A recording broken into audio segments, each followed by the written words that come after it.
বেলডাঙায় লরির চাকায় পৃষ্ঠ হয়ে মৃত্যু হলো এক ব্যবসায়ীর। পুলিশ মৃতদেহ উদ্ধার করে ময়নাতদন্তের জন্য মুর্শিদাবাদ মেডিকেল কলেজ ও হাসপাতালে পাঠায়। মনোবীক্ষণ পলিক্লিনিক, চিকিৎসার জগতে এক দশক। এখন এখানে সব বিষয়ে ডাক্তারবাবু একসাথে তলায়। ফোন করুন 7477799515 এই নম্বরে। বেলডাঙ্গার ভাবতা পুরনো পেট্রোল পাম্প সংলগ্ন এলাকায় লরির চাকায় পিষ্ট হয়ে মৃত্যু হলো এক ব্যবসায়ীর।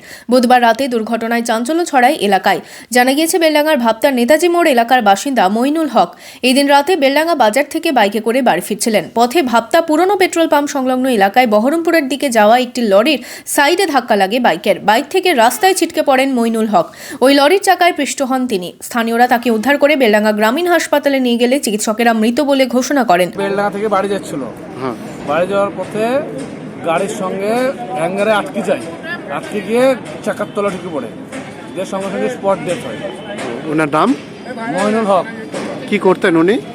উনি সারা জীবনে বিজনেস করতেন, পাটের বিজনেস, গাড়ির বিজনেসই করতেন। লরি বেরিয়ে চলে গিয়েছে। এমনি মারা গিয়েছেন উনি? হ্যাঁ, মারা গেছে। কি নাম ওনার? মইনুল হক। কি করতেন উনি ব্যবসা করতেন, গাড়ির ব্যবসা করতেন। কোথায় বাড়ি ওনার? গঙ্গাপুর, নেতাজির মোড়, নেতাজি স্কুলের পাশে। বাড়িতে কে কে আছে উনি? 2 ছেলে আর 3 মেয়ে। বয়স কত হবে? বয়স 65। পুলিশ মৃতদেহ উদ্ধার করে ময়নাতদন্তের জন্য মুর্শিদাবাদ মেডিকেল কলেজ হাসপাতালে পাঠায়।